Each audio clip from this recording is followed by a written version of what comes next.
Today on Homeworthy, prepare to be inspired by the bold and vibrant world of eclectic interior design. Join us as we tour 3 homes, each brimming with character and creativity. First, step inside a Mississippi home where a curated collection of meaningful treasures tells a story of time and place.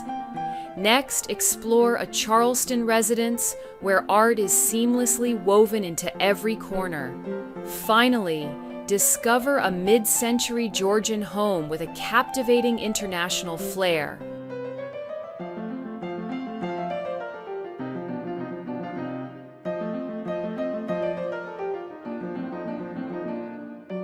You're watching Homeworthy, where we believe every home has a story. Hi, Homeworthy.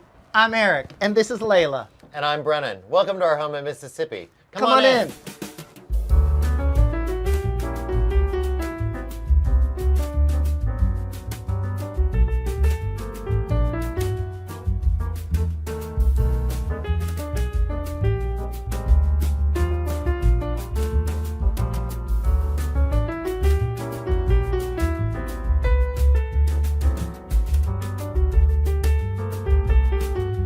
You're watching Homeworthy, where we believe every home has a story.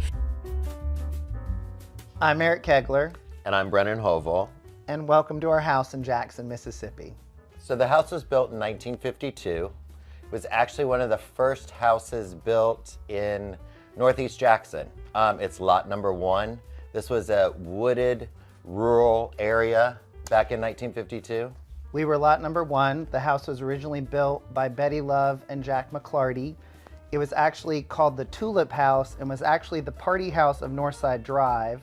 And now this is really kind of where it used to be a more rural forested area. Now we're kind of the central part of Jackson sort of residential area. And we're actually only the second owners of the house. One of the great things about this neighborhood, when we moved in, we were the first people to become second owners in this neighborhood. All of the houses were still owned by the original owners that were adjacent to us, which was kind of cool. So our house is 4,000 square feet, and it is a ranch. Actually, we bought the house 10 years ago, and there's an interesting story. We actually got an offer on our house, which was down the street, and we immediately were like, we need another home. So we had driven by the house, and Brennan was like, we should go look at that house. It had a for sale sign in the yard, but like it had been sort of sitting vacant for years. So we asked our realtor, she gave us the code to the house, and we snuck into the home, thinking that we had come to an estate sale here, which we had not. No, we had not. We had never been in this house. Because it had been vacant for about 4 years. There was a tree that had fallen through one of the back areas of the house. The entire house was covered in mold. In Mississippi, we have yazoo clay here, which causes the foundations to shift. And there was a 9-inch drop within a 10-foot span in the foundation of the house. So you could really roll a bowling ball down from one side of the house to the other. But my husband walked in this house, and we came into this room and saw the huge fireplace, which we love. But then as he was walking through the house, Brennan started to tear up, and he said, this house is so full of love. He said, it's amazing. Like, you can feel it in this house. And the truth was, he was right. Eric looked at me like I was insane. I did. Because it stunk so bad in here. He's like, how can you feel love in this disaster? But we knew this was a project we wanted to take on. And we did. So we talked to our realtor. Our realtor said that there had been multiple offers on the house, and Betty Love, the owner, had rejected all the offers, and she suggested that Eric write her a letter about why we loved the house and what our intention was with the house. So Betty Love was really terrified that the house was going to get torn down. So I wrote her a letter and kindly told her what Brent and I did for a living. We were designers, and that we really wanted to bring the house back to its original grandeur. So Betty Love invited us to tea, and we had tea with Betty Love and sat, and she actually gave us her party book of all the parties she had thrown in the house with a list of all the guests and how much she spent. We later learned that the house was like the party house in the 50s, 60s, and 70s in Jackson, Mississippi. Charity events were thrown here. It was the hobnob spot in Jackson. But Betty Love gave us all of that, gave us all the renovation blueprints and everything, and sold us the house. And it was, actually we've met all the children. Betty Love has come to the house. She loves most of what we've done. She hates the front doors. Yeah, she did not like the double front doors. That was her one comment. I wasn't hot on but she loved everything else we did. Betty Love also told us that she moved out of the house because her husband had surgery. He could not return to the home, and she looked at Brent and I and she said, "This house was never meant to be lived in alone." She actually never slept one night alone in this house. The day he was transported to the hospital, she did not sleep in the house that night and never slept here again, which was kind of cool. So we feel like we have a lineage to carry in the house, and so as we've worked on the house and done our own renovation projects on the house, it has really been always our goal to maintain that original energy that Brennan found in the house and to keep continuing that on as we kind of work on the house, to fill it with love and community and friends, and it has really kind of... The best part of this house is being able to entertain in it. Welcome to our foyer. This is the place where we welcome all of our guests, and we recently had this piece of art commissioned by Rosie Ferguson, who is kind of a friend of the family. It is a portrait of Julie Andrews, but it's more than a portrait of Julie Andrews. It really is one of the things that is most important to us in our lives. We love Broadway shows, we love New York City, and so we asked Rosie to put Julie Andrews in the middle of Times Square with all of the marquees that had all of the different shows that we'd seen and shows that we love, things that are important to us. There's a portrait of our dog Layla that she's right here, that's in the painting. We're in the painting, and all of the relief flowers that she origamied are made from playbills and tickets and shows that we've seen. And if you see the side of the picture, it is all of the tops of the playbill and the theater that the show was at. What my husband doesn't want to tell you is the reason that it's Julie Andrews and says you are a few of my favorite things is during COVID, when we thought we were going to starve to death, I made him lip sync to favorite things in our store so that we could sell product online. This is what he's not telling you. And I think it worked. We made it through. These sconces are also something we had commissioned. Tommy Mitchell, who is a metal floral sculptor, made these, and we are completely in love with them. The other thing that's great in this room is this bench that we had designed. Eric designed all the embroidery. It's kind of an influence from another thing that we love, Bergdorf Goodman. We love wandering the top floor of Bergdorf Goodman and just looking at all the home stuff and being inspired, and this bench was an inspiration from there.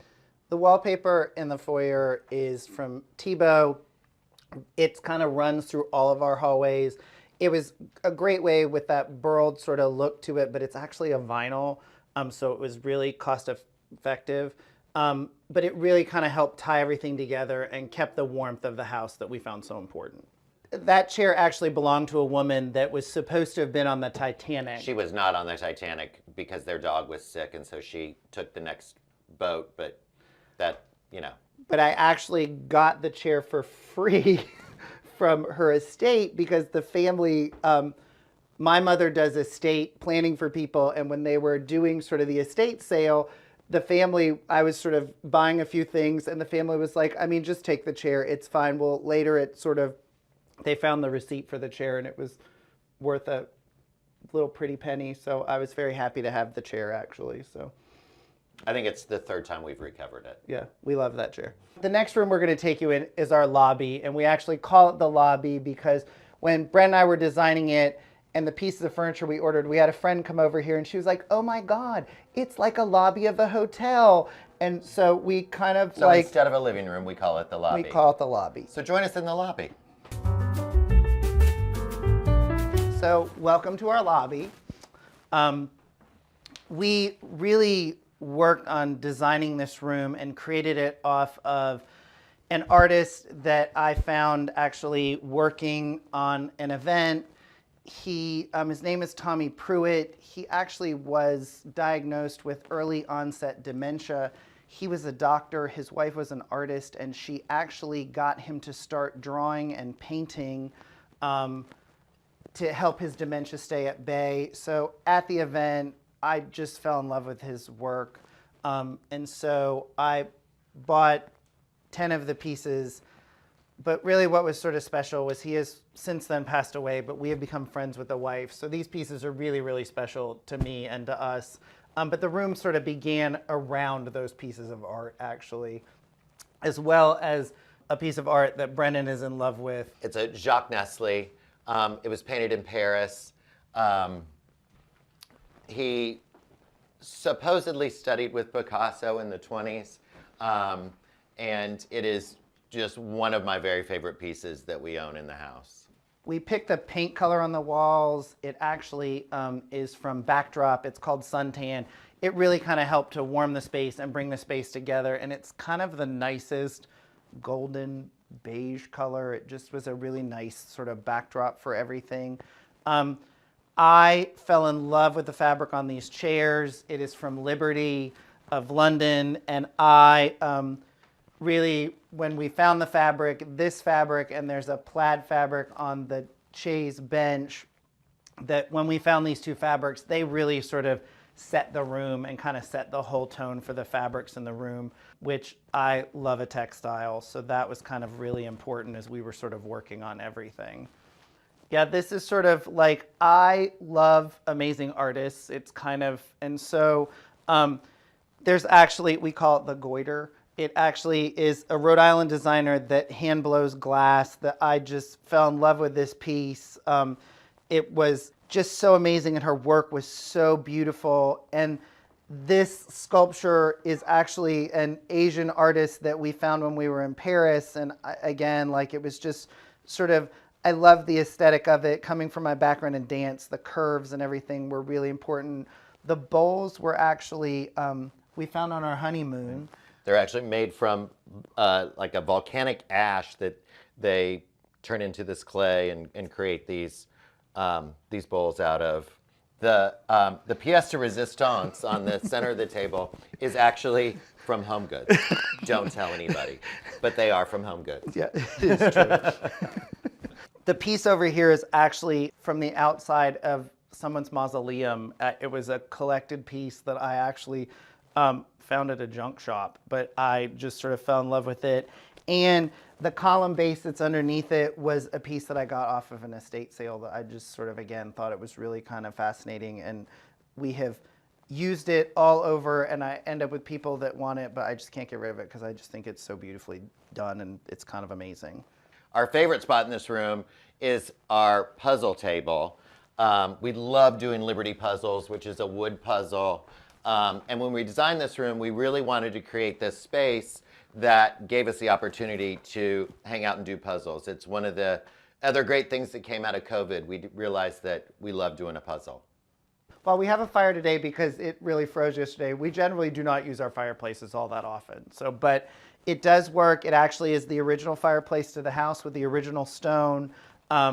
This was one of the things that we did not change. We did not really change any aspect of the front of the entire house. We redid a little bit of work in the foyer and closed off a closet, but really we kept this entire space very quintessential to the original aspects of this house. We changed a little of the molding detail on the windows and the doors, and did a little work. When we get to the family room, we did a little work in that area as far as just closets, but really this whole area of the house was really maintained from the original. So the mirror is actually, my mother works with estate planning and older people on their estates. And so what ends up happening in our life is I feel like Brennan and I are now the collectors of all of the things that our families are like, I have this incredible mirror and I don't know what to do with it anymore. And they're like, do you want it? So this was one of those moments of my mother saying like, I don't have a place for this, but I don't want it to get damaged. So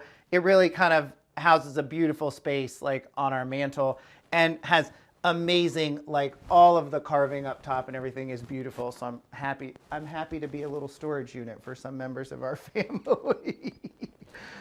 And the foo dogs were, I think they were just something we found. Brent and I have a large love of like Asian things and sort of collectibles like bronze. There's a set of bronze like collectibles that are from Thailand and Vietnam over here that we sort of love. So I think this was kind of just some of the things that we found like through some of our travels and as we were sort of going through. This bowl is actually from California and was a California artist that sort of created the bowl, but I actually thought the set of it looked sort of like congruous all together, which was really, really nice. We don't necessarily know the lineage of everything in the house. We just know that we like it. Yeah, it kind of is how we buy things, is that the love of the thing is kind of important. And really like the love of like a great artist or somebody interesting that we find. So some of the pieces have stories around them of friends that we've collected from or artists that we've met and become friends with. And other things just are really that we found them and just kind of fell in love with the way they looked. And this room kind of reflects my love of beautiful upholstery. I love to kind of put a detail on a skirt and a detail on a chair. That kind of was really important as we were working on the space to kind of really work on the details of kind of how everything kind of came together. But again, also reflected a little bit, like I don't like things to feel like you can't go and sit in our house. So that was kind of really important to us. That was our lobby. The next place we're going to move on to is our dining room. So you want the real story, or do you want the story we used to tell people? So Brett and I met. In working in design, have worked all over the country, and I was working in Dayton, Ohio. Brett and I actually met. And I'm from Dayton, Ohio. Brett and I met actually on a hookup site. Grindr, to be specific. A little plug for Grindr. But Brett and I met and immediately sort of had a connection, and just kind of our relationship developed very quickly. And honestly, we met in August, and by October, Brennan had moved here, and a little crazy. It was a little nuts, but I had the design business, but we have grown it since then and opened the store and done everything sort of together. It was just kind of one of those things that was sort of kismet. But what's really interesting is in my first career, I was a ballet dancer, and I danced in Cincinnati, Ohio, and Brennan and I lived 3 blocks from each other in Cincinnati. Thank God we didn't meet till we were in our 40s, because we would have surely screwed it up if we'd met in our 20s. Exactly. So we met later in life, but the truth is, through our lives, we have had clients that were friends with each other in Dayton. It's a very weird connection that we have had for most of our life, but really just sort of met 12 years ago and got married 10 years ago, and got married and renovated this house, bought the house and renovated it all at the same time. Actually, within weeks of getting married, buying the house, starting the renovations. It was all the things they say you're not supposed to do. Buy a new car, get married, buy a new house. We did all of those things. It was ridiculous. Welcome to our dining room. This room houses some of our favorite things. Some of your favorite Some of my favorite things. Okay, some of my favorite things for sure. I'm an avid collector of blue and white. This wall houses a great collection of some of the platters and teapots and cash pots that I've collected over the years. And Eric is a whiz at hanging collections of things on the wall. I think that's why I married him, actually, because I had all these collections. I needed someone to help me put them together. Oh my God, I was waiting to know the reason. But it was important to us that, sometimes when you're hanging platters and stuff, it was really important for me not to let things get flat. Sometimes it gets to be really flat. So I found these ledges and all these pieces of acrylic to sort of help create the collection. So it ended up having more depth to it and a little more interest. So that you could see all the different pieces, and it gave it some texture and interest off of this wallpaper, which we kind of are obsessed with. We fell in love with this wallpaper. We were randomly walking down the street in Paris, and walked past the Pierre Frey showroom, and this wallpaper was hanging in the front window of the showroom, and stopped dead in my tracks. And I was like, we have got to go in and check this out. It's actually a mural. And when we first saw it, it was not quite available in the United States yet. So we had to wait a little bit for it to be available in the United States.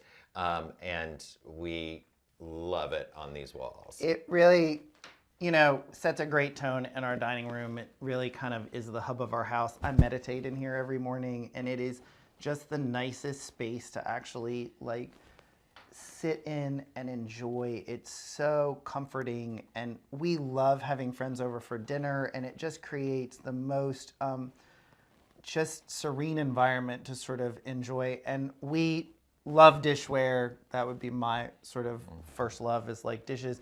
So it also really kind of like helped with the mural to kind of bring all this together, that we can do different selections of dishes on the table. And we did this glass top table, which I actually found this table at a Palm Beach sort of consignment store and fell in love with it. It is custom iron wheat stalks, and I packed this in the van that I was driving at the time and drove it back from South Florida so that I could have this dining room table. And it has followed us through several houses just because I love this table.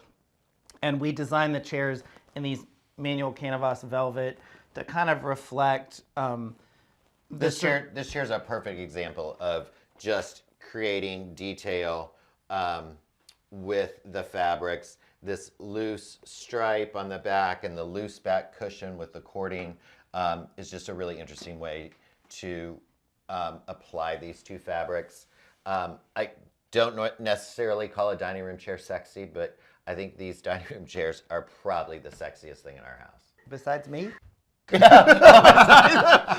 My chop liver? What do we got going on here? I don't know. These chairs are pretty good. So the rug is actually from a company called Jaipur. It's a brand new rug. It is actually brand new, but it was kind of the find of the century. That it, you know, there's always a color story when you're working on a house, like the story that kind of moves you through. And I would have never told you that the color story we ended up with was the color that finds its way through our whole house is a strange sort of tealish green color.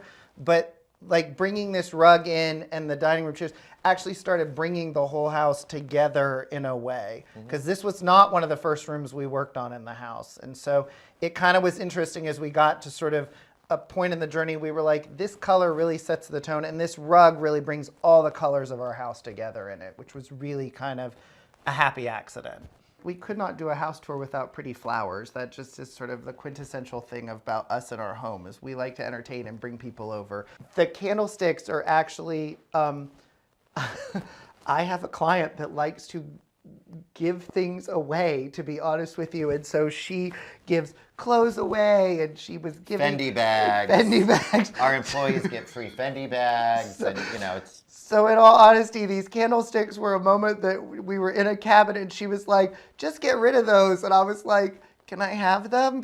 And so really they were kind of, you know, I feel like they were sort of, and they're amazing. I mean, the blue in them and the crystals are incredible. And so, yeah, they were free.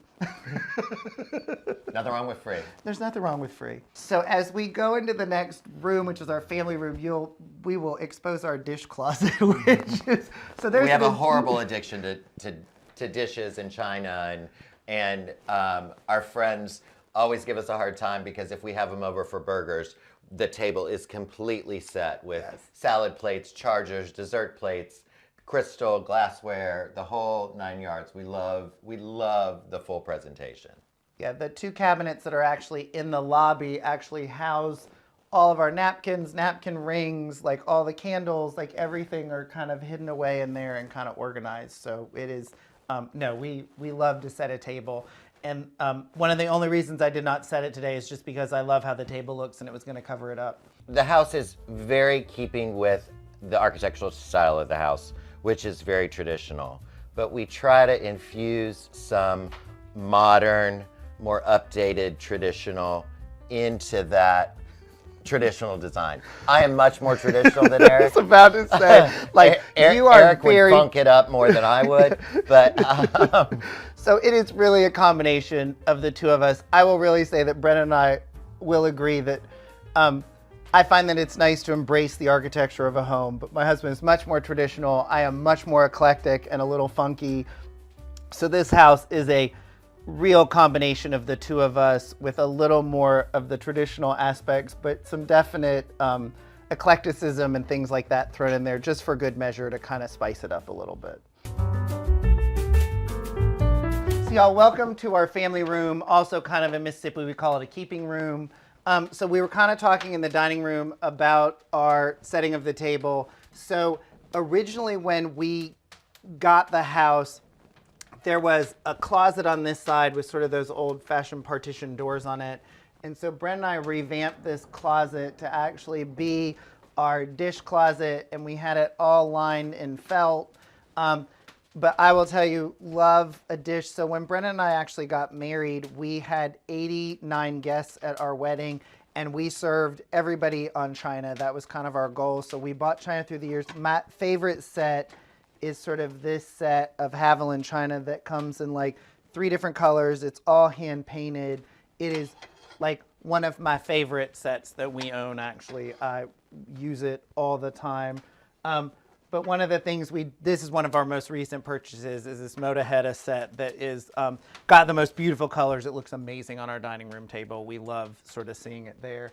And collections of chargers, like we have sort of over the years collected the chargers that sort of go with this setup. And we have kind of partitioned it in between, as you can sort of see, with all of these little foam pieces to kind of keep everything a little protected in here, but beautiful. This actually is the dishware that came from that entire set that I bought for Brennan, which is just beautiful. But on top of that, we have just pretty stuff that we really like. So, I mean, again, there's everything from high-end to sort of basic everyday dishes, but we just love to set a beautiful table. So this was a great way for us to kind of create this and design these beautiful, like, heart of pine doors that sort of create this sort of herringbone pattern on them. And we actually designed the bar doors to actually match those. And so in the house, when we bought the house, because we told you it was the party house on Northside Drive, there were 5 bars in this house and outside. A bar in this room, a bar in the master bedroom, a bar in the kitchen, a bar outside. And there was one more bar in the gazebo. Yeah. So we actually sort of funneled it down to 1 bar, but we actually designed all of this with all of our glassware and everything inside of it, and really kind of designed the interior drawers to kind of hide all of our napkins are in this side and glasses. But we love beautiful glassware as well, so that was kind of where we stored it all. And these are actually napkins that we still have from our wedding, because if anybody needs a tip, like, don't over-order your napkins for your wedding. You'll have them forever. And don't put the date on them either.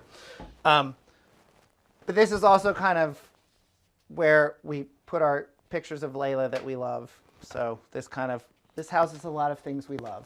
Alcohol and our dog.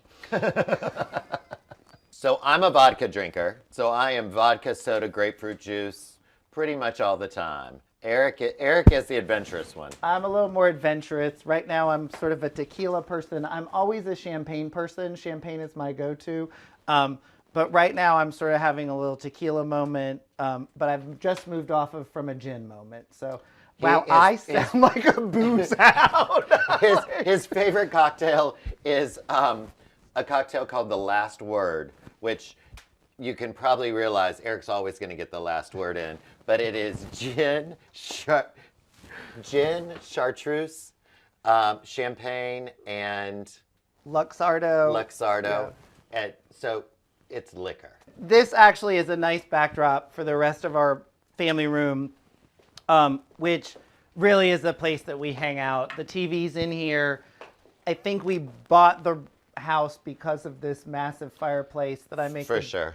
But it really kind of developed, again, you know, it's kind of like the lobby. We sort of developed this room to have a great deal of seating in it. this tends to be the room that our friends kind of come to and we hover in and hang out in. This was actually the first room that we decorated or did anything with. While the rest of the house was under construction, this room was visqueened off because it was the only spot that there wasn't drywall dust and construction workers and just absolute disaster. It was the only place that we could come. So this was the first room that we did in the house. And the sofa fabric was really the jumping off point for this room. It's a GP&J Baker fabric. It was a beautiful floral that I fell in love with. And as Brennan told you, I love a fabric. And so does Layla, obviously. And so does Layla. She is in her happy moment laying in here in the heat. But everything kind of developed off of this couch. And we actually created this couch to be a really good, like, watching TV couch, as well as this chair, which is sort of the chair I hang out and watch TV in all the time, which I love a little leopard print, and this leopard velvet, it was kind of one of my favorites. It's tiger. It's tiger. Like I said, we just buy what we like. We don't know what it is. The color on the walls in here is actually painted in homage of my husband's love of blue and white. I told him that I would not have a house that was all blue, but we did paint this room Hague blue from Farrow and Ball, which is really one of my favorite colors, and it really does sort of richen the space. It's also one of our favorite paints. It is, Farrow and Ball paint is really, the flat Farrow and Ball paint creates a great depth when you use a dark color, so. Yeah, it is true. But the fabrics in here just kind of got developed over just time. Like, really, we sort of found things as we were sort of going. We kind of created a little pocket of furniture, and then we kind of just kept developing, layering. And some of the fabrics in here are antique. Like, there's actually an antique textile that was sort of like from the 1800s that is sort of like a cut hand-stitched velvet. And there's like a crazy quilt over there that I found in an antique store and just kind of fell in love with it. My grandmother was actually a quilter in Wisconsin, so I think on some level I just love the handwork of all of that. I think it's kind of amazing. This room actually houses probably some of our best blue and white in the cabinets on either side of the fireplace, and then kind of scattered, you saw around in the bar. But some of our best pieces are in this room and kind of also helped to develop the original design of this room. So this room was part of the very first renovation that they did on the house. This house, prior to us owning it, had been through 3 different renovations. And this room was actually the garage. And they put these brick floors down. And I think this renovation was done sometime in the mid-70s. We don't know that for sure, but they did put the brick floor down at that time. I don't know if you noticed when we came into this room, you had to step down into this room. When we first looked at this house, you didn't have to step down to get into this room, but we had to jack the foundation up to make the house as level as possible, which created a step down into this room. This is the only portion of the house that is on a slab. The rest of the house is on what they call a conventional foundation, so we have a crawl space under the rest of the house. I will tell you a cute story in the fact that Brennan and I, on one of our first dates, actually each bought one of those skulls that are on the fireplace. And this was pre-realizing that we were going to get married or do anything. So, like, those skulls were each in our separate spaces until we sort of got together. So that is probably one of our, like... For 3.5 days until we, decided to join the skulls together. It was a very short-lived, it was a very short-lived romance before it became like, oh, we're moving in together. But, I think all of the objects in here, there's just some great stuff and great blue and whites. Like, this is a piece that I found in Alaska that's like a fossil bone. Really, like, was just something cool that I found and sort of fell in love with. But each of the things, I mean, some of it is like, there are pieces that my mother has brought for us from her travels. My mother is an avid traveler, so some of it comes with that. And a lot of it is just books we love and art that we love in this room. The pieces that are on the fireplace, that are above the fireplace, were actually 3 pieces that Brent and I originally found in Paris at an art flea market that we sort of fell in love with. So probably of any of the things in here, those are kind of our most special things, or the things that we sort of have collected together and have found together on trips. So the copper actually that we purchased, like we kind of have a huge collection of antique copper, both that we hide away in the kitchen drawers that we cook with, but this was sort of an extension of that we sort of bought like through the years and actually have been gifted as Christmas presents, like from our families. The collection actually started with one. I had this idea when we first moved into the house. The fireplace is so big, and there were these original wrought iron swing arm things that were in the fireplace, and I thought, oh, let's get a big copper pot, and we will put water and potpourri in there, and the whole house will smell amazing. While this fireplace produces a lot of heat, it's so big that I couldn't even get the water to boil to create any scent. So then it just became decorative.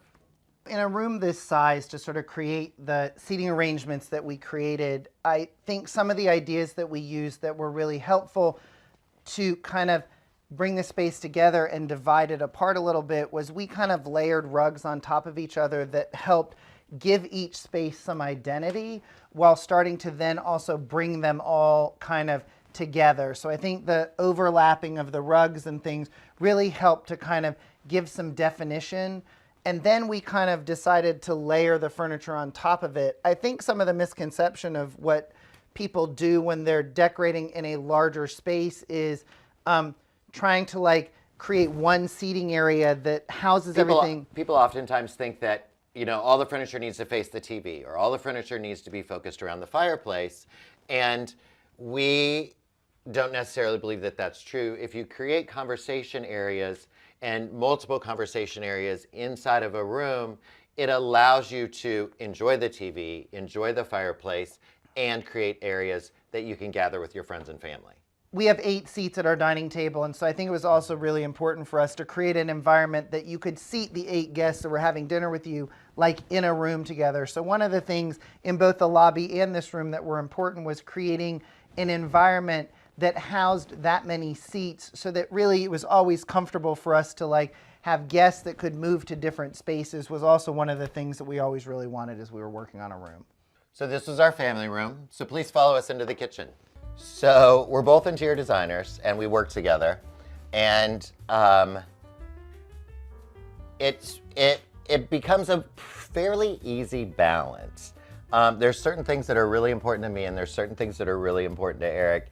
And I think that we somehow, I don't even know how this happens, but we somehow allow the other person's personality and creativity to come through. Eric loves a pattern.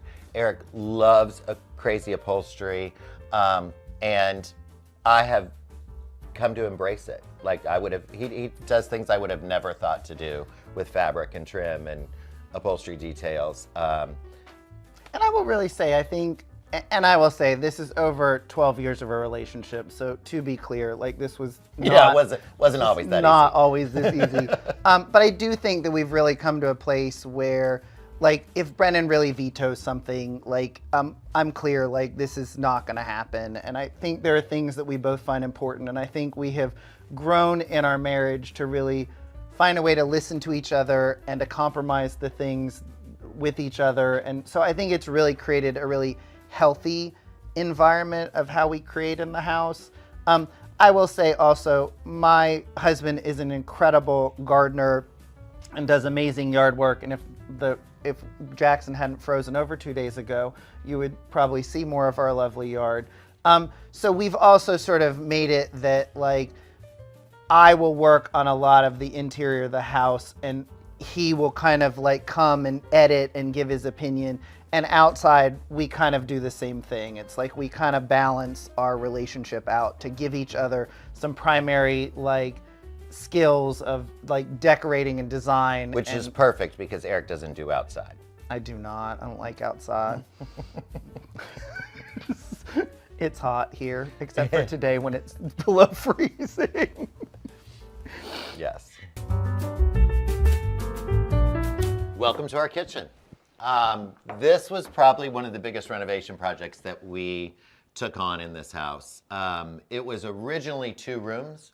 The kitchen stopped it was in this area, and the kitchen stopped about right here. There was one small octagon-shaped plant window in the kitchen, and this part of the room was an old 1950s knotty pine family room. We knocked the entire back wall of the house off, had floor-to-ceiling windows put in, and did this 17-foot-long island. One of the things that was kind of inspiring about creating this space was we found these antique lanterns, lights that were from an old ship. We found those in North Carolina. Completely fell in love with those and knew that they had to go in this space. And the other thing that really inspired us was the fact that you could not really see the beauty of our backyard in the original design of this kitchen. And really, I wanted to make sure, because I do most of the cooking in our life, I wanted to make sure that we could develop a space that really allowed me to sort of see the exterior and really view the backyard and enjoy sort of the experience of getting to cook and work and do things here while getting to sort of see what Brendan has worked so hard on in our backyard, which is really important. If you notice, this room is very white and bright and light, and the rest of the house has a lot more color in it, and we really wanted this room to be an extension of the outside. So we wanted to allow the openness of the windows to all just kind of bring the outside in, and we didn't want a whole lot of distraction with dark, heavy colors that we've got in other parts of the house. We did, however, kind of want to layer and create the same texture. So we used actually 2 Philip Jeffrey wall coverings. We did one that's a wood veneer and silver on the ceiling that really kind of helped to develop the space. We actually have low ceilings in this house, and we've done a few ceiling details to actually create more height. And then we actually used a grass cloth on the walls that really kind of, again, helped to give a little bit of texture and interest, because neither Brennan nor I are totally white kitchen people. So this was a great way to kind of develop that.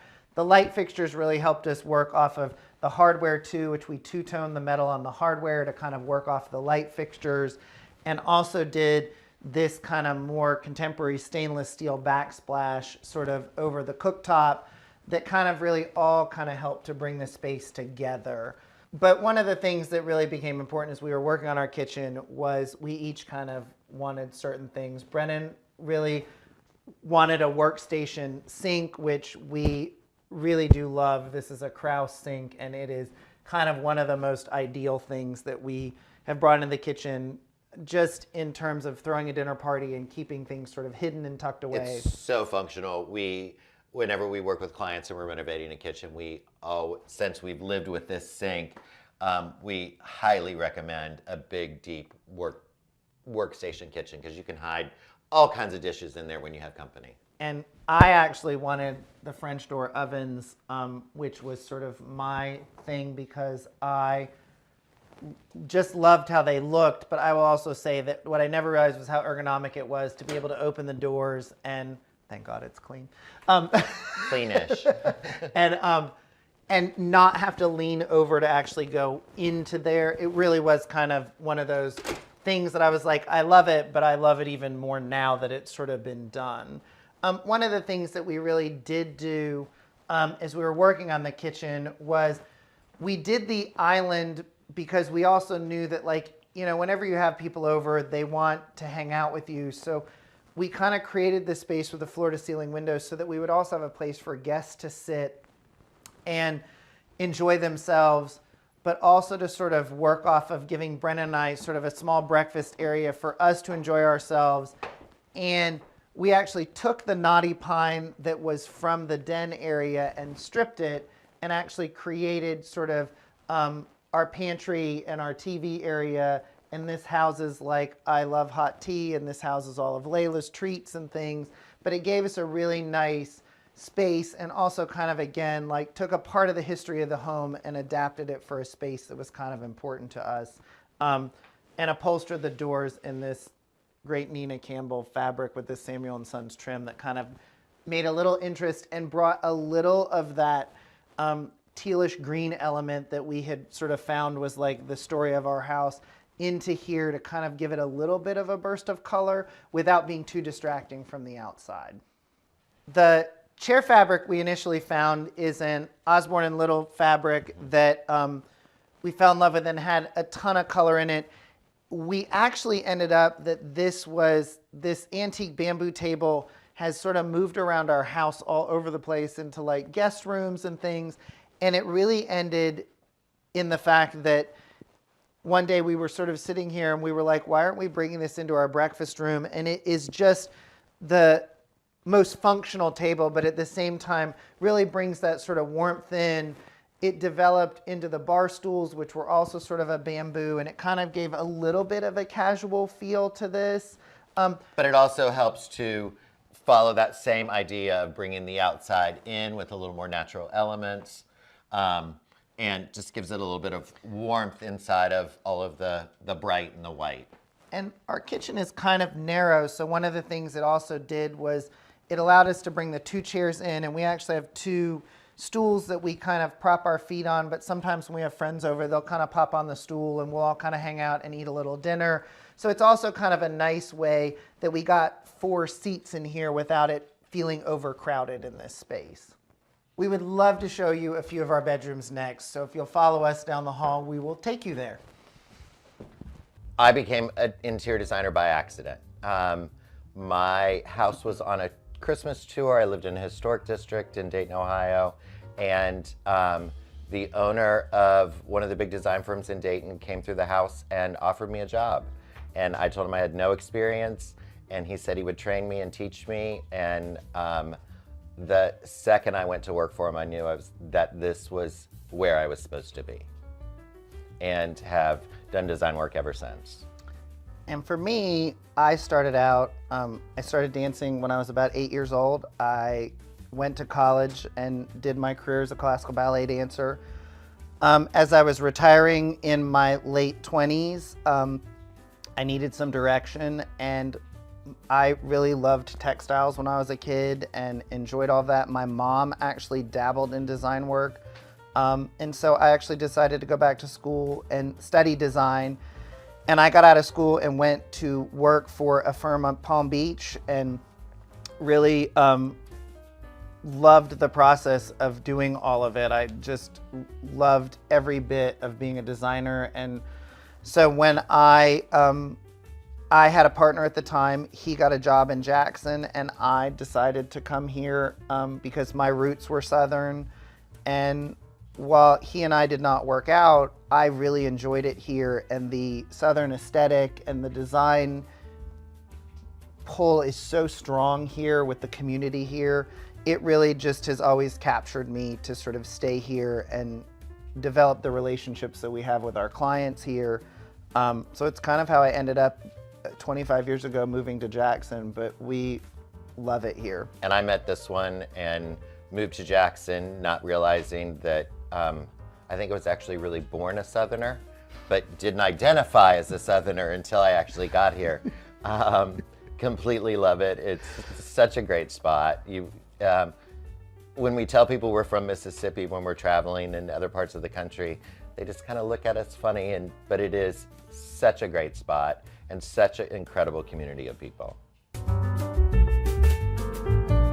Welcome to what we call our girls' bedroom. We have a girls' bedroom and a boys' bedroom. I'm not sure how this history happened, but we have always in our houses had a girls' guest bedroom and a boys' guest bedroom, so here we are. This room, my favorite color is orange, and so this room really got developed over my love of orange, and I found this Clark & Clark wallpaper that is this geometric botanical with butterflies and snakes and dragonflies. It is kind of incredible, and it had a matching velvet to it, which I kind of loved. So this room kind of got inspired from that, and then I found the Andrew Martin glossy tangerine wallpaper for the ceiling, and that was kind of like the starting point for this entire space. Strangely enough, this is a piece from my childhood. It is an Ethan Allen secretary, and I had it faux finished ages ago in this sort of like orange color with a little bit of antiquing done to it. And so it kind of worked perfectly bringing in the bedroom. The coloration worked great for bringing in our extra like dining room chair in here. So that's kind of been a really nice way to use our furniture so that we don't have just random furniture sitting around our house. Guest rooms are always a great place to kind of house those extra dining chairs that you don't really have room for in your dining room. The bedding really got created to kind of really give a backdrop to the wallpaper. So we found a great ticking that kind of developed the bed and just little pockets of color, but didn't want to be too distracting as you sort of came in the room from all of the different things in here and from the bed itself. And the bed is probably one of the more interesting pieces in the room. This was actually one of the very first pieces of furniture that Ralph Lauren designed. And being a traditionalist, Ralph Lauren is kind of one of my big design inspirations. It's got a little wear and tear on it, but Eric fell in love with it in an auction and kept bidding and bidding and bidding and bidding. So it's going to be in our house forever. Yeah, you know that moment in an auction where somebody's bidding against you and you're just like, but I want it, but I want it. But I kind of hit that moment, not really paying attention to like how much I was wanting it, but it was worth it. It was worth it. But love the bed, and it's kind of an amazing piece, and really do love the story behind it because we both sort of have an affection for Ralph Lauren and the design aesthetic that comes with Ralph Lauren. So that was kind of a nice... It's nice to own that little piece of that history. Yeah. I think when you're working with color, and while we work on lots of different levels with lots of different clients, and clients that want a more neutral palette and clients that are more colorful, I always think it's about the strength of color that you're sort of using and keeping it managed in the strength. So like really when I was working on this room, what was so great about the wallpaper was the deep navy blue in the wallpaper actually gave a huge rich tone that kind of balanced sort of that richer sort of very like bold color orange that we picked for in here. So I think a lot of times as you're working on rooms, it's really about the balance you take of the color scheme you're making. I think it's very easy to bring color into a room as long as you're keeping everything at the right levels together so that everything kind of reads as like it's all a 5. I think it actually kind of allows you to mix and play a little more in that color. But I will also say that I think so much of it is about using colors that you love and that you look good in as well. So I think so much of like our design aesthetic comes from like, you know, your color tones and how you look in a room becomes very important to like what you should put in your own home. You know, it's like there are colors that we love, but I don't necessarily, neither of us look very good in. So I think it is the choice you make around how you place color in your home appropriately as well. So all of our bedrooms have their own ensuite.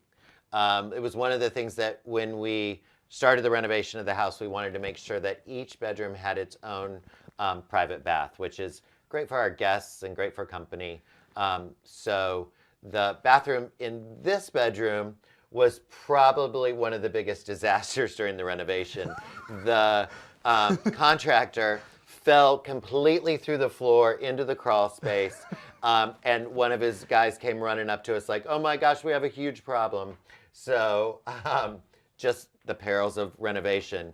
But out of that came this great space. That we kind of did a little more of a traditional sort of like clawfoot bathtub that, again, we drove back from a trip to Ohio and found in sort of an antique shop, but really developed it to sort of have a little feel of a continuation of this bedroom.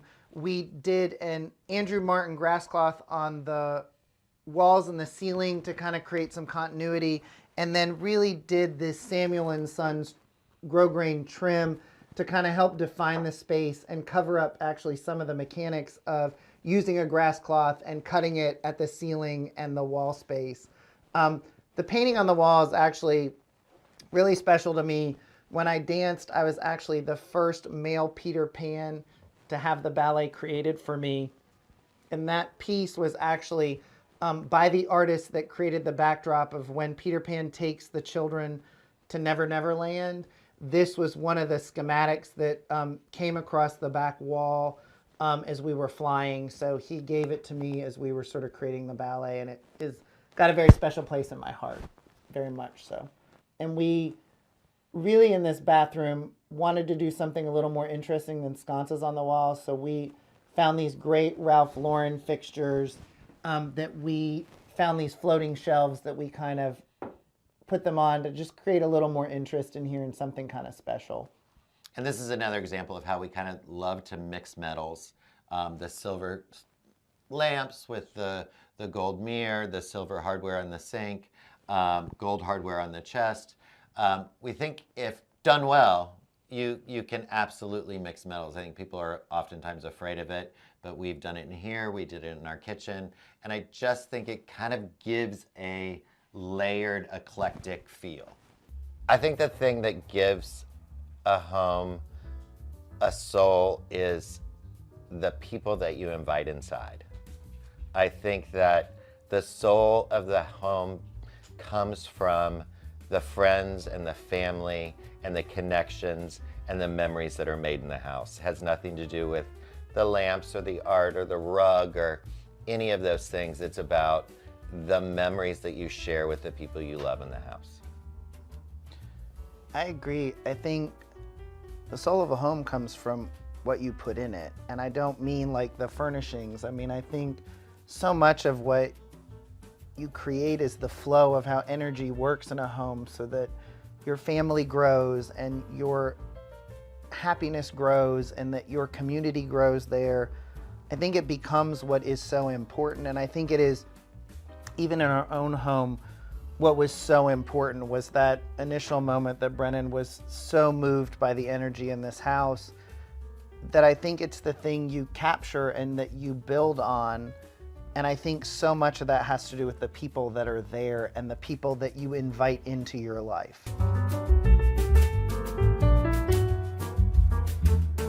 So on the way to the primary is our powder bathroom, which was actually originally a laundry room. But we found this crazy paper from a company called Mind the Gap and just fell in love with it because it actually went with these upholstered deer mounts that are hanging above the toilet, which I was a little obsessed with. So we created this space to kind of be a little bit of a quirky sort of room. The antique tile behind the mirror helps to create some depth, as does the made goods mirror. And I actually found the sink, which is petrified wood, on eBay as we were working on the house. So this was kind of one of my little like inexpensive finds. And actually the soap dish is from an old carriage. It used to be sort of where they put the lanterns in the antique carriages at the time. So it was kind of just a little quirky little thing along the way to our primary bedroom. So y'all come on in. Welcome to our primary bedroom. This space really reflects a little of what we were doing when we worked on the kitchen. We have a great view of our backyard out of the windows here. So we really wanted to develop a space that was both sort of restful for both of us and a continuation of the outdoors. So the greens and the soft grays were really important for us to sort of develop in this room to kind of create a nice warm palette in here. And like probably most of what we do with our clients and most of what we've done in our house is we find a fabric that is kind of our jumping off point. Yes. Like the fabric on the sofa in the family room. The fabric that kind of inspired this room was the fabric that is on the chair and on the window treatments in this room. It was Lee Joffa. Yeah, we fell in love with it, and it became the jumping off point for the entire room. And so in working on it, we kind of developed both, again, like how to soften everything to keep it so that all the fabric showed off, and also to create a little texture in here. So we found this beautiful plaid carpet that we fell in love with that really kind of has that gray tone to it. And it really kind of helped bring all of our furniture together as we were kind of working on it.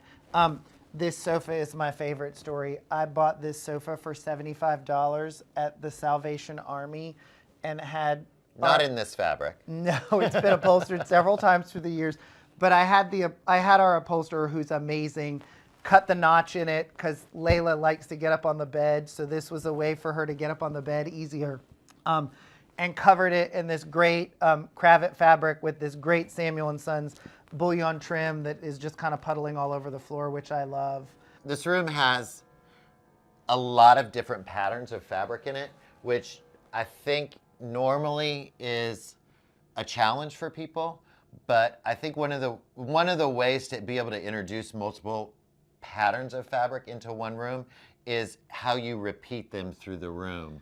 So we've taken, like, the edge trim on this chair is the same fabric that's on the pillows on the bed. The bed fabric is actually on the skirt of this piece over here, which actually hides all of our gym clothes, and our t-shirts are all folded up underneath this. So that's kind of a nice little trick if you need extra storage, because our closet in this house is not exactly humongous. So, and it also just kind of, we created the top for this piece. It brought the fabric, the floral over here. It really is about how you balance the pattern so that it kind of keeps the story going as you're walking through the house. It also really helped Brennan and I to kind of show off pieces that basically came from both of our histories together. These are pictures of me when I was younger and dancing. A piece we picked up on the street in New York. Some black and whites that Brennan had when, like, from his younger days in design.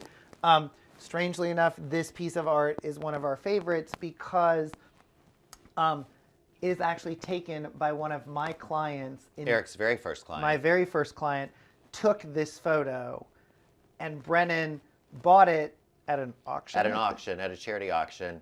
I bought that photo probably 5 years before we met, 5 or 6 years before we actually met or even knew anything about each other. So it's just happy coincidence. But this we actually found, there's a great company in Birmingham, Alabama that actually sells both concrete pieces that are new, but this was sort of a student done antique piece that they had found in Europe. And so we had bought this, and I just kind of loved the curves and the shape of it. Looks amazing with these lamps from Visual Comfort. And again, the shades sort of pair perfectly with it, which kind of made me really happy. I love walking in this room and sort of seeing this. It just sort of settles me, makes me really thrilled.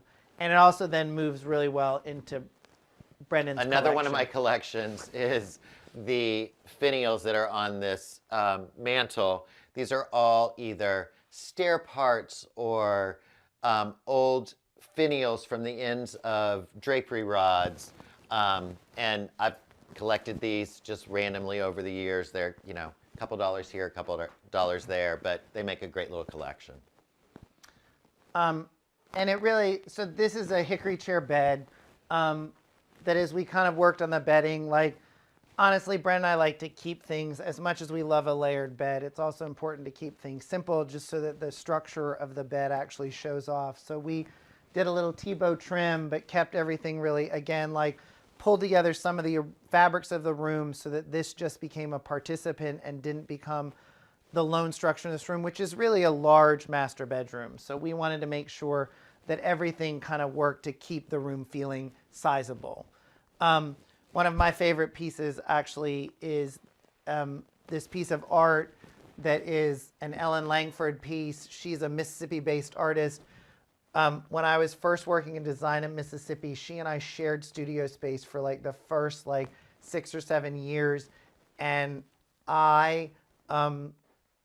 she and I traded off, and she made me this piece, and I call it Das Boot, but it just is one of the most restful and peaceful things. I love waking up to this every day. It is just one of my favorite pieces of art in our home. Home is this person. This person is my home. You're not supposed to cry on this. Not supposed to make me cry on this. But it's true. I mean, for all of this, and I love our house, and for everything I tell you about safety and everything else, I love this person very much, and this is what creates my home, is our marriage and how hard we've worked on it, and that has really created both the enjoyment and the beauty of all of this. It really is what my home is. I 100% agree.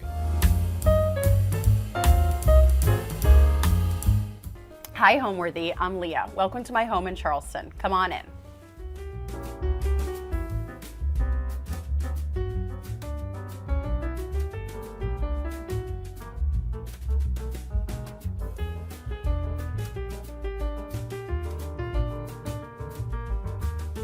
You're watching Homeworthy, where we believe every home has a story. Hello, I'm Leah Burke-LeBear. I'm an artist and the co-owner of textile company Briar and Bird. Welcome to my home here in Charleston.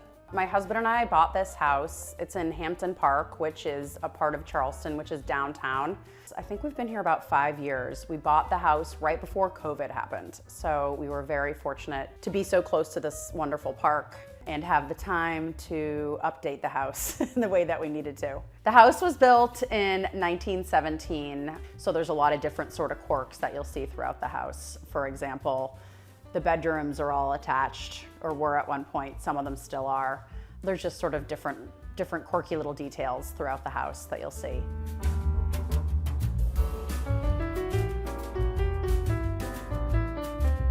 We're here in my foyer, and I wanted to show you some of these pieces. This is an antique demi-lune, which is, I'm not a furniture expert, but it's a little bit unusual to me. I don't think demi-lunes are usually this big. This is about 4, almost 5 feet across. And I mentioned art earlier. We have some different pieces here. This is actually a piece that I did. I can show this too. I did this years ago, Chateau Marmont. I saw prints of this. Little plug right there. But I just love the loose pencil lines of this. And we sort of switched the art out that's around here. I used to collect these bugs from this store in London off of Portobello Road. This is the only one that's made it out to the open right here. For now, might switch it up. Another thing that we love in here is the light fixture that we purchased for here was something I thought a lot about, and it was COVID, so everything took a really long time, and I ended up going with this. It's Urban Electric, and their factory is here in Charleston. If anyone is here and in the design world, I highly recommend trying to go on a tour there. Their factory is, everything is handmade, and it's all pristine, and it was super inspiring in the COVID days to go see everything made by hand. And we love it. It's traditional, but still clean looking, and it sort of bridges the gap between the designs in our home. We have this little hand sconce too that's sort of very famous by them that we also love in this finish. So we love the paneling. It was something that we really loved about the house and all the original details. Typically in homes from this era, it will be dark wood. And for me, this was painted when we moved in, which was nice because that's probably something I would have wanted to do, but maybe would have felt bad painting the original dark wood. So this was painted when we moved in, but we loved it and we kept it. So you will see lots of books around this house. My husband and I are book people, not to put the Kindle down, but we like real books. So this is sort of an interesting little book nook that we have. It leads into our powder room, which has also these very cool hats, which I like to show off. And where? We have a really cool boat model here. This was actually my husband's, I think these were his grandparents that someone made, and we just love it. And I will say there's another photo over here, which is meaningful to me. This is actually a basement, which is very unusual in Charleston since we're below sea level and flooding is an issue. But this is a photo by Natalie Abradovich, who is a friend of mine, and this was a photo taken in Antibes, and I just love it. So I get to pass it every day. Coming through this little book nook and this weird sort of vestibule area that is odd, but we love. We have the powder room, and I have this painted in a really, I don't know if I'd call it mint, but it's a really pretty sort of pastel greeny blue. And we have all these brass sort of antique pieces of art and old prints from different places. And I think it really pops against that paint color. I just love it. And on this side, on this bench right here, we have a sort of collection of art. We're always sort of switching things out. My husband sells maritime art. It's called Windward Antiques. And we're constantly getting new pieces. He's buying things at auction and selling, so things are coming and going. So here's a sort of little resting area for them before they make their way throughout the house or out. And this is a piece that I really love that I won't let him sell.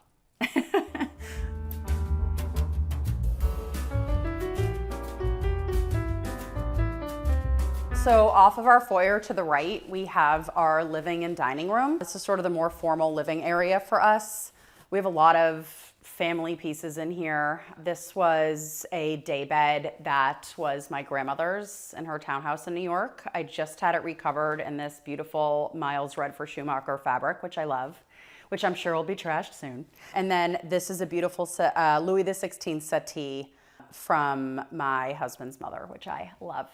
And then these were found on the side of the road in New York City. And I had them recovered and mitered these pillows. They're falling apart a little bit, but I still love them. Lots of coffee table books. We are plant people, as you can see. We have some banana palms. This is an olive tree here and this old terracotta planter. And you'll see throughout our house, we love greenery and plants. My husband is the green thumb, not me. I would say we're not really like gallery wall people. I bought this in Berlin maybe like 10 years ago. I just loved it. And I love again, the juxtaposition of something really modern and different against more traditional things. There's a painting over here, which is actually not in great condition at all. This was in my house growing up, and I love the sort of moody colors of it. And my mom sent it to me not too long ago. So it lives behind this plant now, but I love it. This is a painting that my in-laws bought. They actually thought this looked like my husband when he was a baby, so they bought it for him. And we think it's kind of a cheeky little nod having the baby drinking above the bar, so we like that. I have mentioned that we are book people. We love coffee table books. This is sort of our selection that's out here now, and it's really a mix. I mentioned my husband is into maritime art, so we have plenty of these books around. A lot of my art is really inspired by and informed by scientific and antique prints. So I have a couple of different books here that sort of brings that to life here. And I have to plug this, Haskell Harris's book. She is the style editor at Garden and Gun, and this is her book. I paint a lot of stripes too, so I worked with her on creating the cover, and she featured me in it, and it's a fabulous design book. And you know, we have some Dali over here, and again, some different sort of scientific and antique print. Lots of candles. Since our house is older, it is not insulated well, and it's very cold I know Charleston, no one thinks about it being cold, but it's that sort of wet coldness, and our house gets very chilly. So come early, mid-December, depending on when it starts getting cold, we have a fire every day. We start it in the morning and we have it every day, which is so lovely. We're really hanging out in this room a little bit more in the winter, but we love having fires. It's a working fireplace. We had to have the whole thing re-sleeved when we moved in. It was a mess. And on here we have, these are beautiful urns. I bought these from John Pope Antiques here in Charleston. I love them. The top broke on one, but we fixed it. And I love collecting little matches and stuff. I know a lot of people do that. I got into portrait painting for a while. Maybe I'll get back into it. I thought this one, I just like the colors in this room. I thought it worked well. This house actually wasn't listed. We left a letter in the door. Houses don't get listed in this area very often. A lot of the owners are in the homes for a very long time. So our broker put a note in the door, and luckily, this was one of the only houses I really, really wanted to. And luckily we heard back, and the woman was interested and sort of ready to sell and move on from Charleston. So when we first walked into the house, you could tell just the bones of the home were really beautiful. And everything seemed pretty cosmetic. A lot of bright colored paint, lots of ochre paint, which at the time I really didn't like, and you'll see in one of the rooms that's sort of the color of one of the wallpapers I've chosen. So everything comes full circle. It really was very cosmetic and sort of easy to do. We needed to redo the kitchen, but there was just a lot of stuff in the house. So, and we are not minimalists by any means, but there was a lot of furniture, a lot of different colors, and so it just needed to be streamlined. So I would say the style in this house is a lot of different styles. I would say it's eclectic. I would say it's very collected. A lot of the furniture that we have was passed down from my family or Julian, my husband's family, and there's some newer pieces mixed in. We have reupholstered a lot of antiques here. And it's really, I would say it's really just, we like to use pieces that we love and that we like and that speak to us rather than following any sort of one style. But I would say classic, collected, eclectic, with a hit of traditional.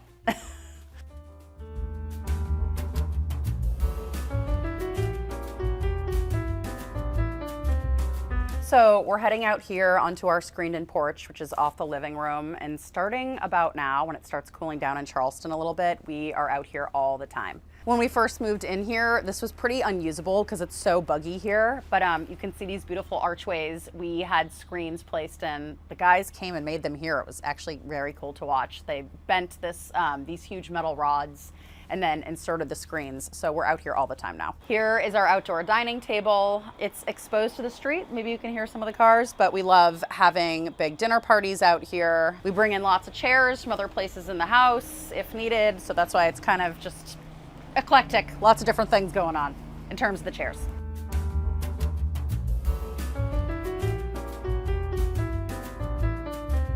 Okay, so we've come back inside and this is our sitting room, which is on the other side of the foyer. This is where my kids usually are. And I've covered this sofa. I like to use Cantha blankets. Maybe you saw them outside on the porch too, but they're not expensive and I can throw them in the wash and they look kind of fun and bring some color into the room. Again, more books. We actually had this bookshelf built when we moved in here and we wanted it to look like it had been here. So these are constantly coming and going. And while I'm talking about what we built, we also built this wall, which actually I think looks really, we continued this paneling through here. So this wall wasn't here. This was just open to this other sitting room, which was actually an addition that was put on, I think maybe like 20 or 30 years ago. But this has pocket doors just to close it off if we want to. But we really wanted it to look original and like it had been here, not like we had added it. I would say one of my favorite rooms is actually the children's playroom, which is a little strange. It was my studio before I moved my studio out of the house, and you'll see it's at the end of the house. It gets great light, and it has one of my favorite wallpapers from our company, Briar and Bird, in it, along with some of my art. But we also have a huge ship model in there, which I think is really fun, and it's where my kids play.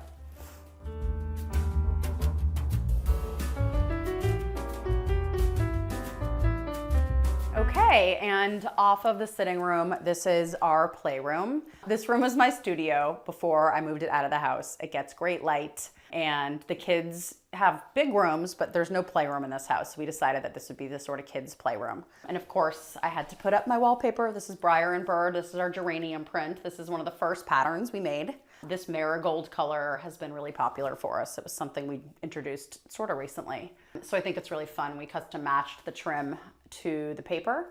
Strangely, the kids keep it kind of clean. I obviously clean this, but they keep it kind of neat now that the room is sort of done. This is a really cool ship model that was built in Portugal. Again, more of the maritime stuff. This is from my husband's family. This is a painting of mine. It's a little bit different than some of the other things I do. I do these sort of painted photos. They're all my photos. They're black and whites, and I put different watercolor, gouache, acrylic, ink on them. This was taken at Dayroll in Paris. And I love that picture. But I also did this. Sometimes I just want to see something and I'll paint it myself. It looks kind of happy hands at home, but I like it. I like the graphic nature on something that's more sort of traditional and detailed. I like how that looks. For the light in here, this was always a sort of dark room when it's not daylight. So we got this Noguchi lantern in a really large size, which I love. I love this lantern almost anywhere. I feel like this could work in many, many different scenarios. So we're heading upstairs now, but I wanted to point out this art.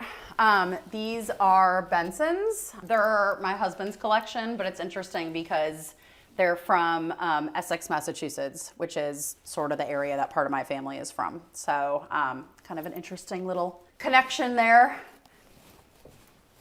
So at the top of the stairs, we have an original purple bathroom, which I have to show you. This is original purple tile, which is in pretty good condition. I'm told it's called Orchid de Viennese, I think. It's something like that. And it was an American standard color. It was one of the big colors in the 20s and 30s, I think. So this is all original and it's in pretty good condition. The previous owner was really happy when she found out that we liked it. We wanted to keep it.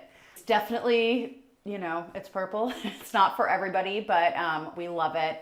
And this is another Briar and Bird wallpaper. So it's one of my wallpapers. This is called Trippy Toile. And you can see it incorporates different eyes and celestial things and scarabs and other sort of meaningful symbols. But we did this in a custom color to match the tile. Yeah, everything in here is an original, and it's in pretty good shape. I mean, the way, I don't know if this was used very often since it's so old. I mean, it's 100 years old. So we love it. We love that it's different, and yeah, we're happy to keep it.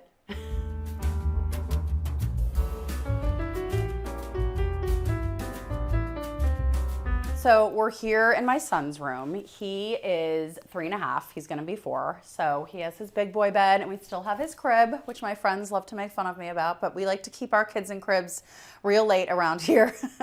I think his room, I like buying things that are gonna stand the test of time. So I'm not really into like kids furniture and kids stuff. So I feel like you can tell it's a boy's room, but it's still a little bit sophisticated maybe. Like we have real art in here. This is another Malcolm Morley, which again is an artist from where my husband's from in Long Island. This is a larger print of mine. We have some pine furniture in here as well as in my daughter's room. I love this rug. This was another Etsy find. There's also, this is a leather sofa that has been with my husband for a really long time. And I just love how like beat up and broken in it is. These sconces are a little funny. They were here when we purchased the house and I loved them, but they were actually upside down and I thought it was this sort of it's called a Euro fitter lampshade, but it wasn't. It's something else. Like it took me like months and months to find the right lampshade. Then we finally figured out that we'll just turn them upside down, but they're still not fully attached and they're not straight, so they're a thorn on my side. But they look okay for now. Come with me and I'll show you the primary bedroom.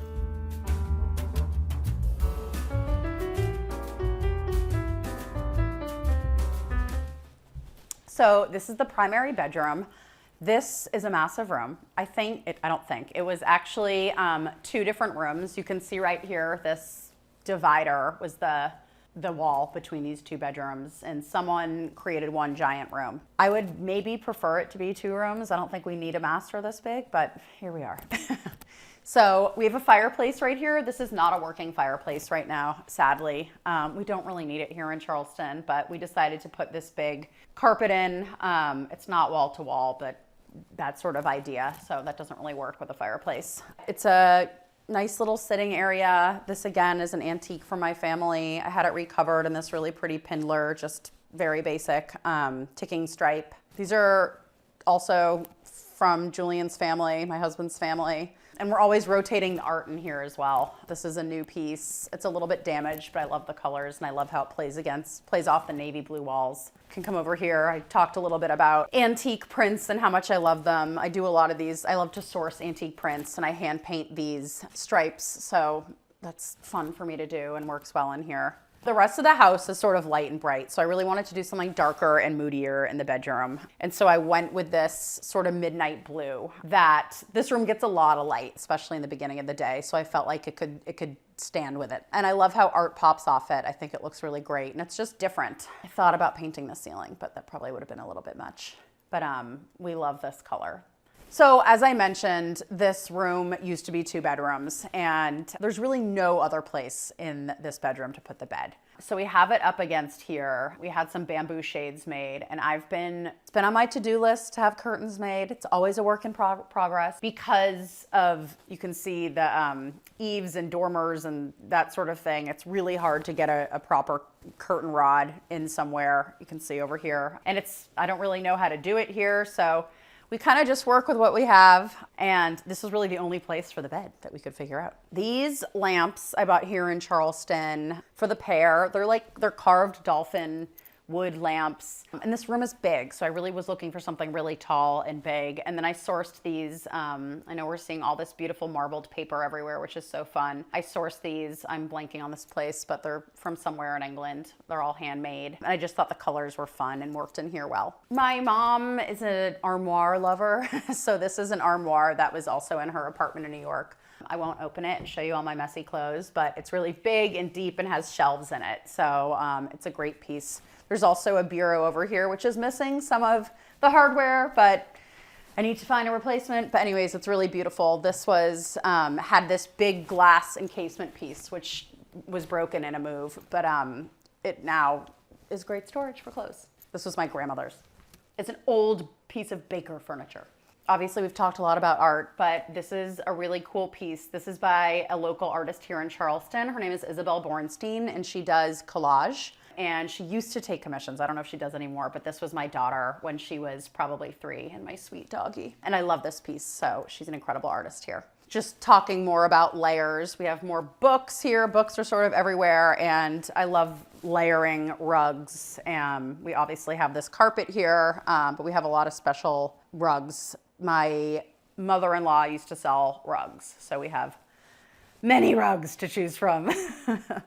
I sort of designed our bedroom around this rug because I love the colors in this rug. I love how it has these sort of like magentas with these muted sort of buff colors and different blues. And we sort of, I don't want to say we matched the walls to the sort of midnight blue, but it definitely corresponds. I'm an artist.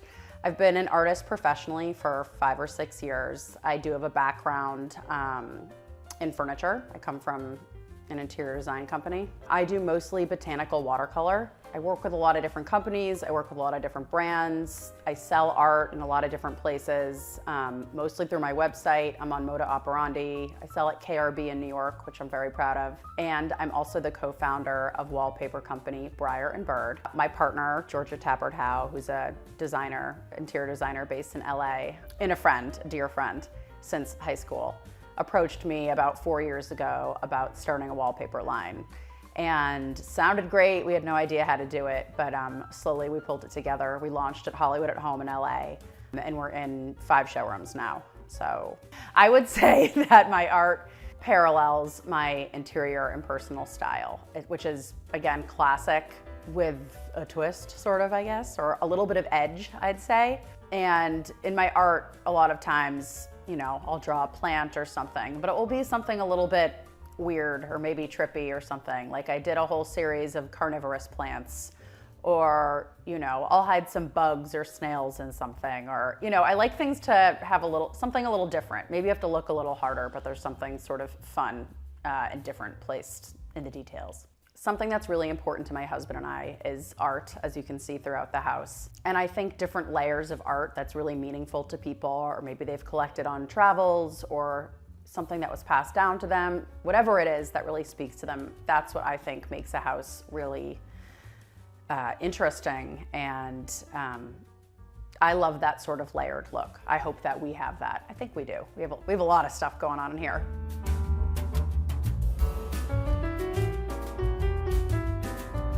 But we have our kitchen here, which we did a little bit of work on probably 18 months ago. So the cabinets we loved. Probably wouldn't pick glass, but I'm glad that it's glass now. The previous owner had put glass in.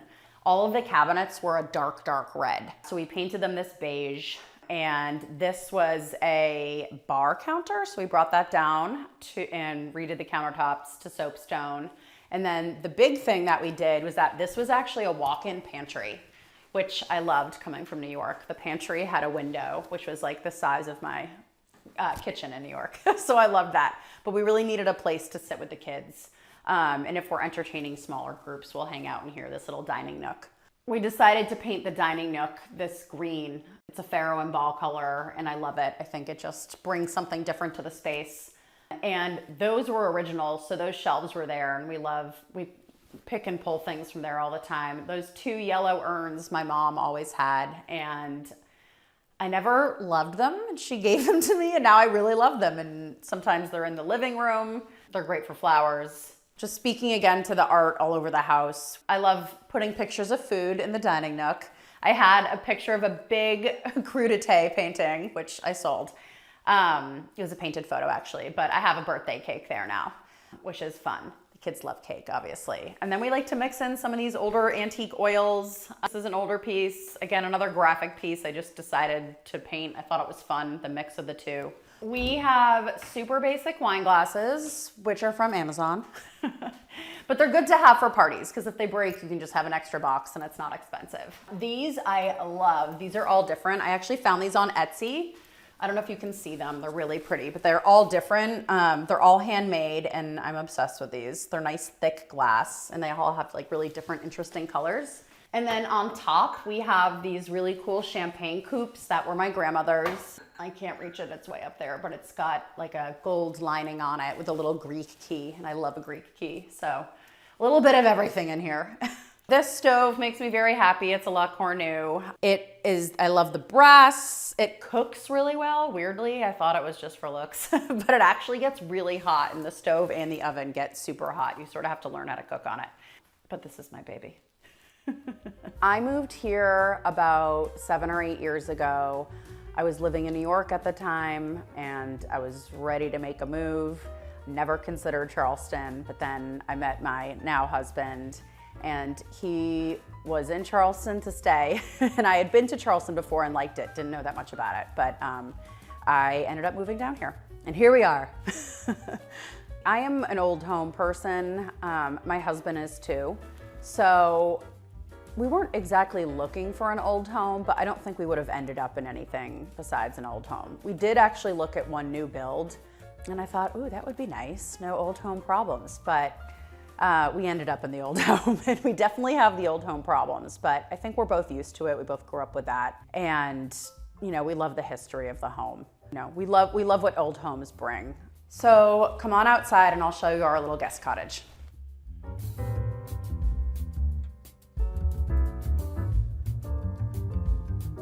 So this is our little guest house, guest cottage, guest garage, I'd say. So this is the room. This was totally raw. We built this, it was nothing, it was like concrete. We've kept the concrete floors, which we've painted in this pretty blue, and it basically just fits the bed, which is all we really need. This is a painting. We have a few other paintings by this artist. His name is Malcolm Morley. He's from Bellport, New York, which is where my husband's from. And yeah, we just wanted to keep it really light and airy and cozy and comfortable in here. We have this rattan lantern here, which I love. And these plaster lamps, which are fun. I've always loved this Christopher Farquhar fabric, so I was happy to be able to incorporate it somewhere in the house, or in the property, I should say. And then I have to show you this. I'm a huge Seinfeld fan. This is Jerry Seinfeld's blueprint to his apartment, if you want to take a look. Oh, and Kramer's.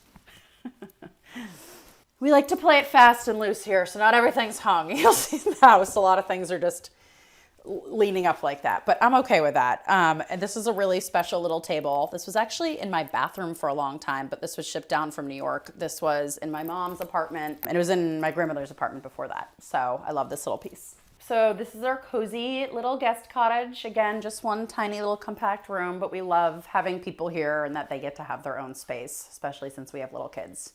So come on, I'll show you the rest of the house.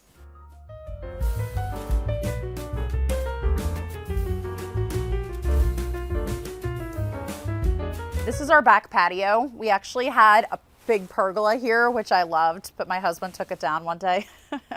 He said he was thinking about it and then he took it down, but we're glad we took it down because it was actually like rotting into the house. So then we had to redo this whole side.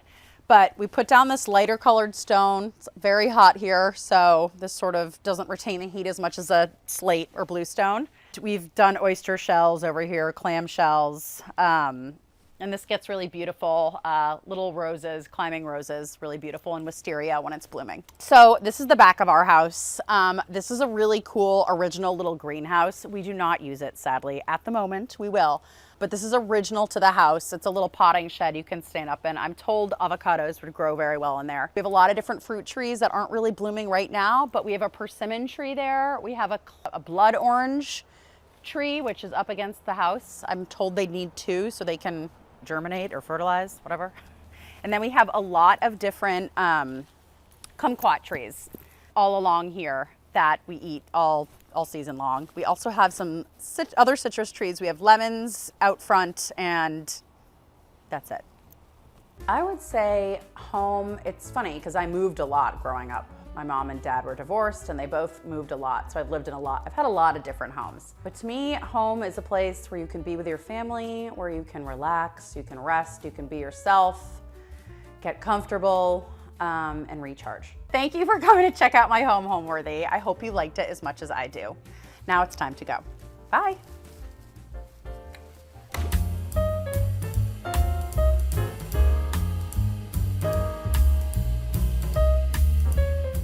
Hi, Homeworthy. I'm Jessica Davis. Welcome to my home in Atlanta. I can't wait to show you around. Come on in.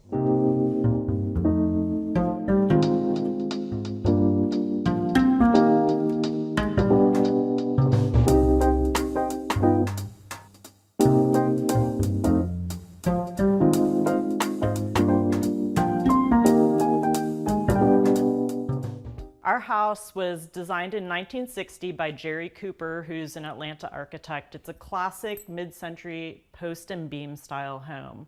When we saw this house, we knew it was a great diamond in the rough, and we really wanted to get in and put our stamp on it. Some of the things that we did was to update the floor, which was a slate, with a classic mid-century terrazzo. We painted the brick and the beams to really accentuate them. I also love to collect art, so I have gallery walls and sort of focal point pieces throughout the house.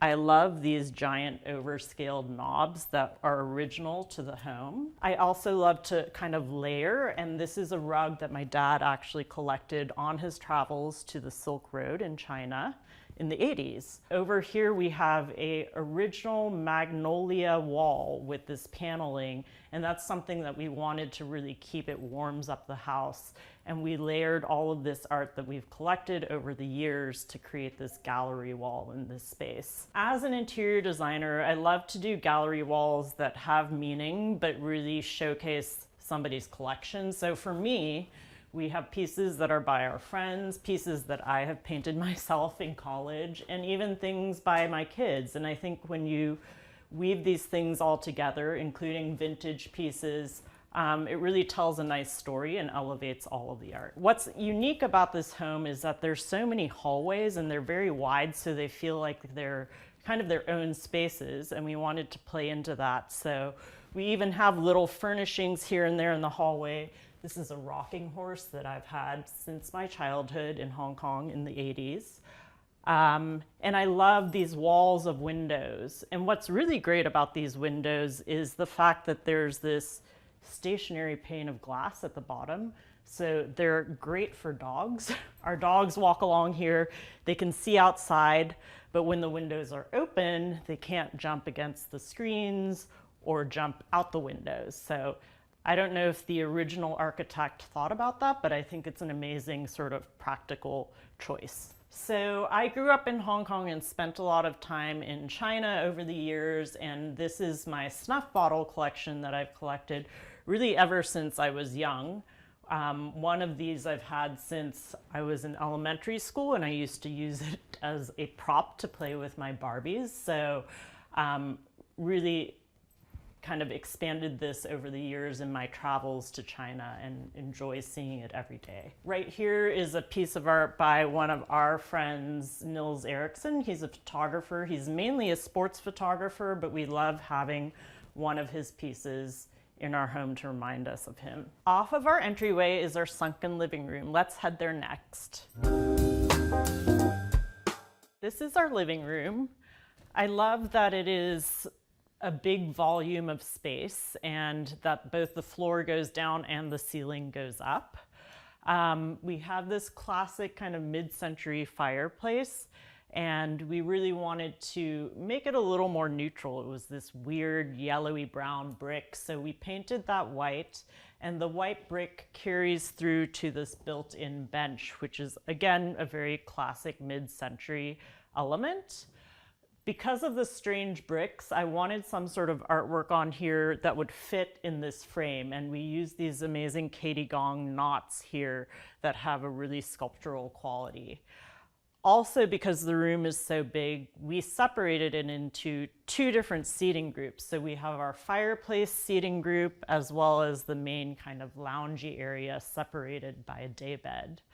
You can see that the gallery wall that was in the hallway carries around onto this wall in the living room on the magnolia paneling. And again, it's a mix of things that have been done by me and my children, this large piece, and other vintage pieces and local artists that we've gathered along the way. We incorporated the TV into the gallery wall as well, which kind of makes it go away and makes it feel a little more intentional. This is a custom credenza that I had made to highlight some of my hardware pieces and also sort of has a mid-century vibe. So in this fireplace seating group, I have these vintage Milo Bauman chairs that I found on Cherish.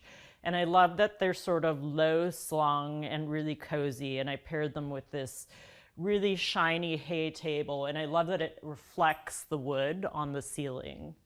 I also have a knack for collecting little vintage animals, brass animals. So I have elephants, I have some brass nutcrackers on the coffee table, ducks. So you'll see those kind of sprinkled around throughout the house. There's a moratorium now on buying more brass animals. I'm not allowed to do it anymore. And now I have a vintage table that I found on Facebook Marketplace, along with a really kind of 80s sofa that's super loungy that I love. I always try to make sure things are livable. So this is an indoor-outdoor fabric. We have a lot of kids and dogs running from place to place, so it needs to be really durable. So my personal style is really kind of eclectic and collected. I like to say it's a little bit of off-kilter, so I like things that inspire whimsy and are a little bit weird. So the blobby sofa, this table that's very traditional in form and has this kind of Jenny Lind dowel type form, are all a mix of different things. There are some mid-century items, but it's really a mix of different eras that play together nicely. We are a family of music lovers and art lovers, so along with creating art with my children, we all love to play music. This is my piano that has traveled across the Pacific with me a number of times and has landed here in Atlanta, and my children still play it. We have a guitar, a drum set in the corner. Even though I'm a designer, I do live here too, and we like to have these things easily accessible for our children to play around with and not hidden away. One of the things that really drew us to this home was the indoor-outdoor feel of the house. We're only 15 minutes from downtown Atlanta, but it feels like you're really nestled into the forest, and the big windows accentuate that. So there are several places in the home where you really have this indoor-outdoor connection here in the living room, in the dining room, and some of the other spaces we'll see next. So why don't we go into the dining and kitchen? We're in the dining and kitchen area now, and this is where we did a lot of reconfiguring when we got the house. The dining room was closed off from the kitchen in a more sort of traditional layout. It had this horrible gray carpeting. And one thing we did was to open it up, and this wall had that same magnolia paneling, which we then salvaged and carried through to our pantry and fridge wall. We wanted everything to feel integrated because it is so open and kind of hidden. So the fridge is hidden, the pantries are hidden, and we have a little coffee nook that we created here. The island is really the heart of our home, with the sink and just the beautiful big surface here. And one thing we wanted to do, even though the kitchen is so open to the rest of the house, is that we added skylights here because it is one of the few spaces that's actually kind of an interior space. There are no actual windows in the kitchen. In here, I really wanted the island to kind of contrast from the magnolia paneling, and one thing that I played around with was the hardware. So I used my line, the Deco series from Nest Studio, and played around with the unlacquered brass against the black, and contrasting with the black version of that against the magnolia here. And I am personally a fan of open shelving in kitchens to an extent. And what I like to do is, on the shelf that we use a lot of the items, I like to display those, and they get used a lot so things aren't getting dusty. And then we have a nice upper display shelf where we have some fun accessories and things that we've collected over the years. One thread that carries throughout our home is little pops of red, and the stove being one of them, and is really a feature in our kitchen, the red stove. And you'll see the red again carried into the dining chairs and into our snug. So it's something, a thread that carries throughout the house. I also love this fire clay tile that we did for the backsplash and the hood. I feel like it really brings a handmade and tactile element to the space that otherwise feels like pretty sleek. So we also have a little seating nook on this side of the kitchen. This used to be a funny hallway and a laundry room, and we really reconfigured this when we created our kids wing. So I love this little loungy area. Our dogs love to sit here and look out the window. One of the cool things about this area is this little secret passage in this cabinet that goes to my daughter's room. And this was an idea that I had. I think that my inner child wanted to have this. And so I incorporated it into the design of this space. Since we were doing it, I figured why not? And it kind of acts as a side table as well. In this seating nook, we have a little bit more of a traditional piece of art.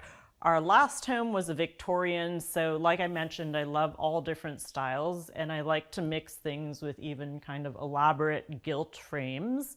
I feel like it's just a perfect moment here in this seating area. So the bench is also extra storage. We have more Nest hardware here, and then tons and tons of games.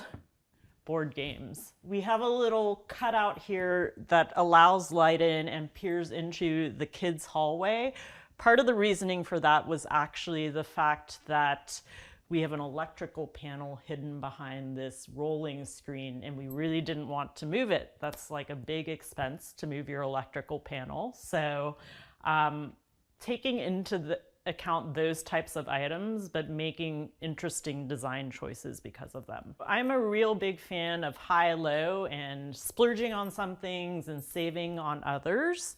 In the kitchen, we really wanted to salvage that magnolia paneling and instead of trying to mill that and try to find it new. So we did that whole wall in that. I love these decked on counters. They're a little bit of a splurge. You can put hot pans on them.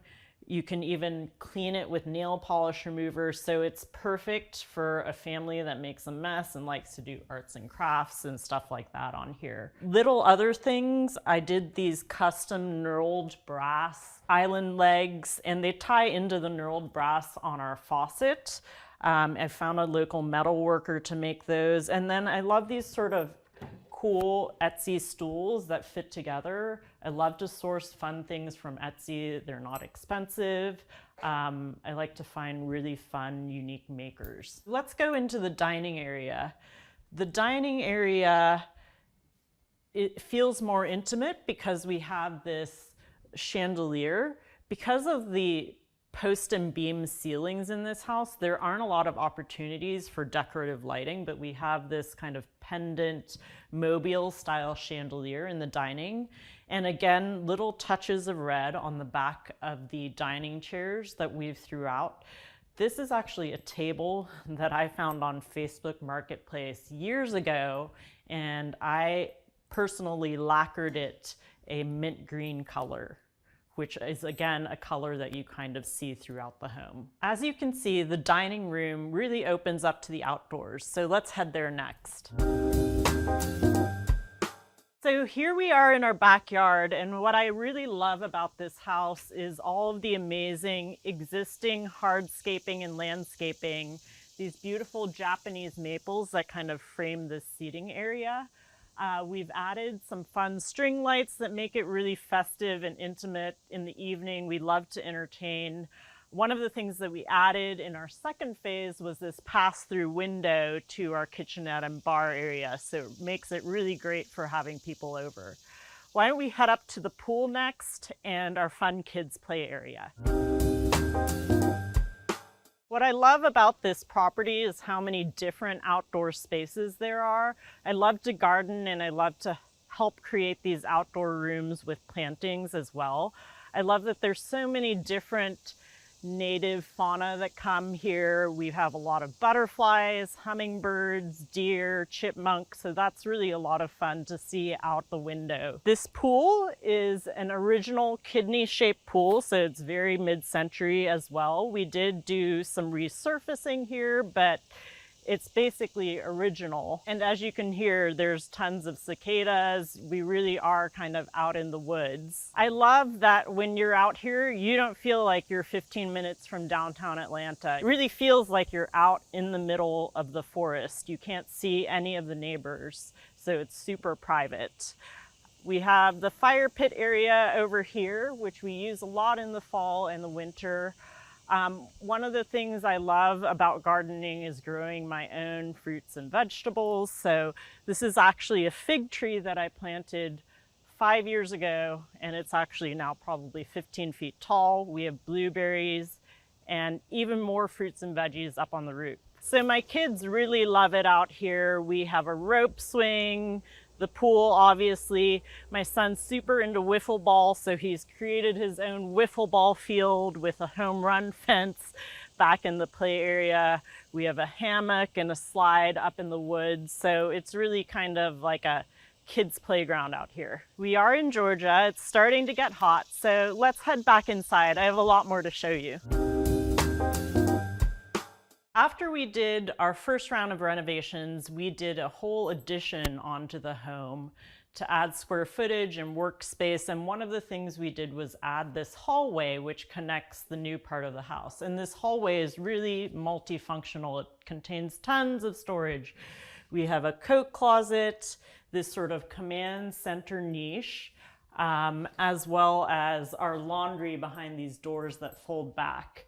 One of the things, because of the height of the hallway, was that we added cabinets all the way up and this ladder that can run the whole length of the hallway to access the cabinets. One of the things I wanted to do was really pay homage to what's going on in the main part of the house. So I did this whole wall of paneling. You can't find magnolia paneling anymore, so I decided to make it black.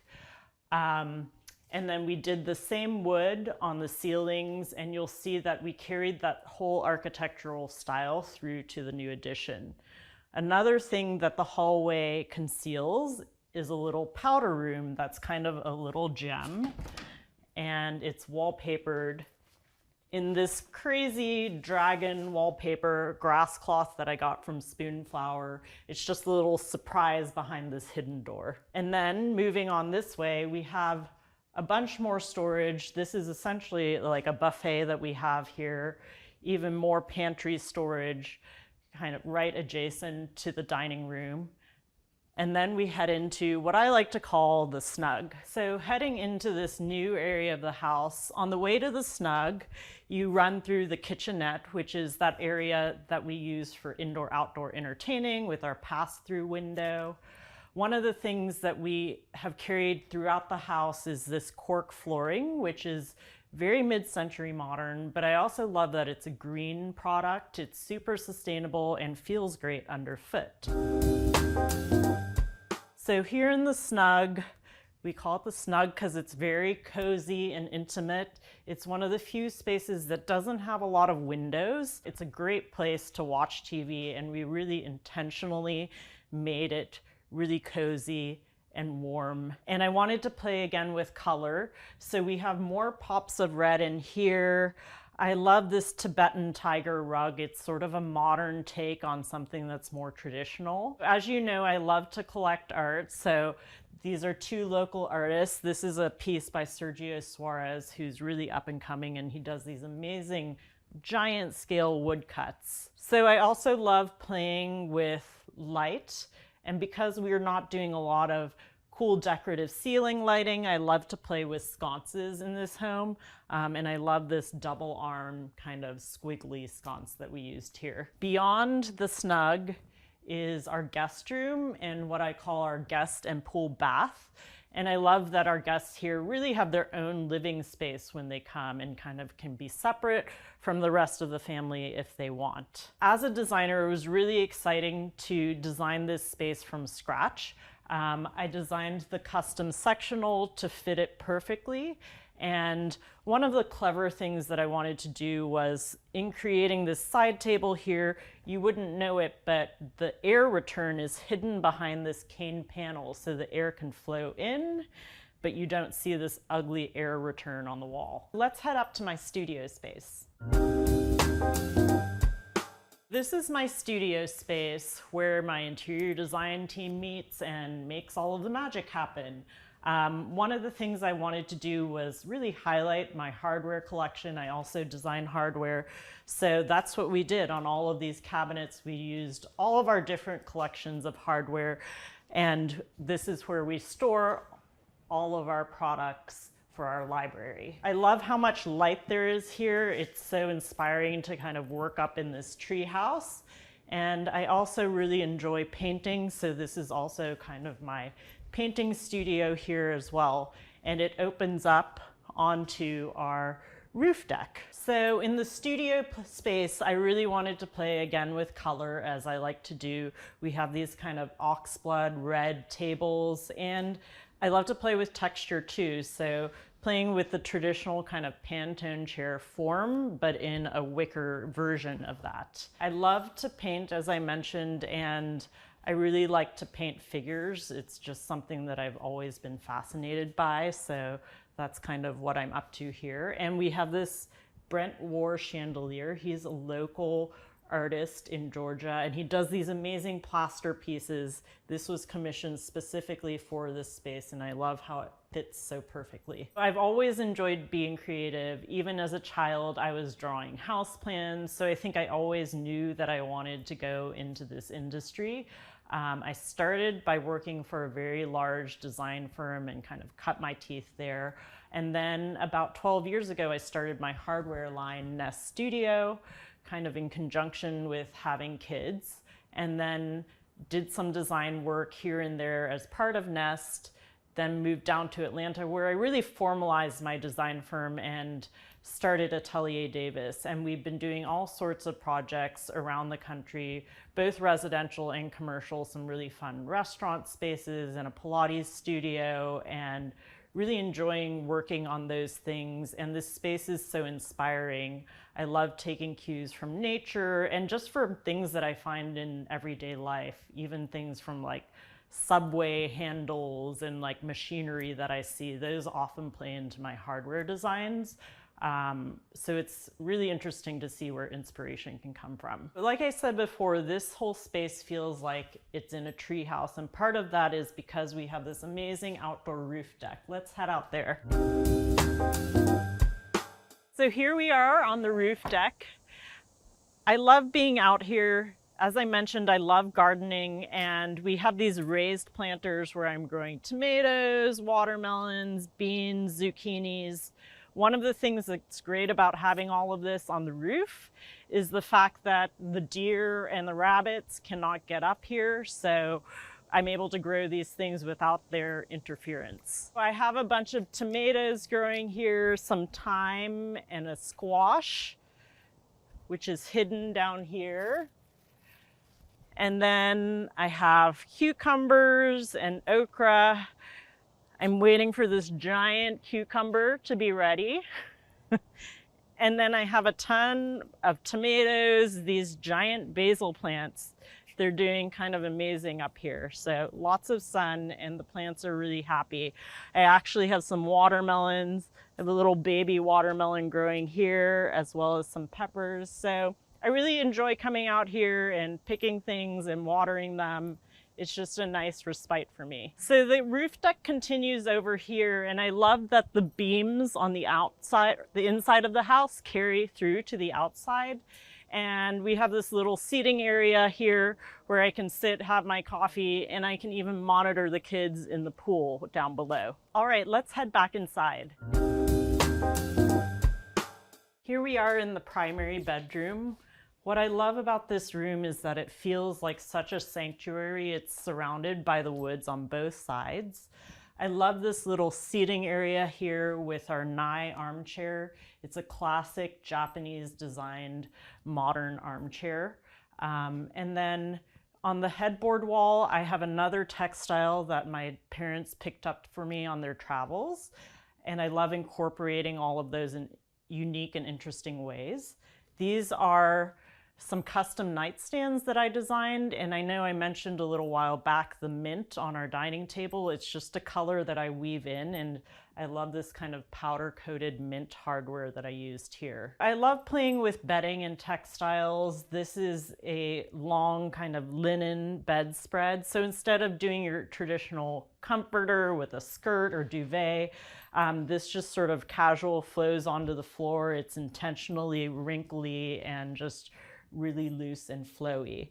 One of the things I did in here was to paint the original plywood subfloor. It was carpeted before, and I just wanted to do something quick and easy, and this has really lasted a long time, and I love the kind of dark gray contrast with everything else that feels light and airy. So our primary bath is a feature that we renovated as part of our second phase, and I love that it still feels mid-century, but it's super fun. We did this custom fire clay tile, again with a little bit of a touch of that brick red, and terrazzo countertops. And we used my Nest Studio hardware line in kind of a unique way here on the cabinets on the corners. And we have this great bathtub, which is the perfect place to lounge.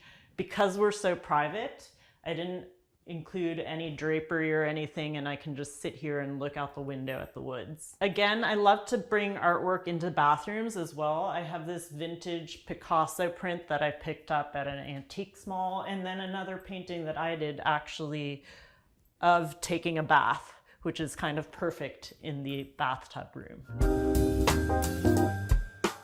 All right, so this is my daughter's room. I really like to not try too hard to design kids' spaces and let them have free rein to be creative. So you can see that this is not overly designed, and she's added all sorts of her own touches. One thing I love is this wallpaper, which is sort of a color on wallpaper, and you can see that she's colored portions of the paper. And then we've done a little canopy here, and this is where the secret passage exits, right next to her desk. So you can crawl through there and end up in her room. The one thing that I really picked out was the wallpaper, but because it's a color on wallpaper, she's added all of her own touches, and she has a big say when it comes to color. Lavender is her favorite color, and yellow. So it's really evolved over the years and become something that is truly her. Home to me really means a sanctuary, a place to rest and recharge, make memories with my family and friends, and really showcase my own personality and all of the quirkiness that comes with it. So Homeworthy, thanks so much for coming on this home tour with me. It's been so much fun. I've really enjoyed it. Time to get back to it. Bye. Thanks for watching. Be sure to go to homeworthy.com for exclusive content, shopping guides, and so much more.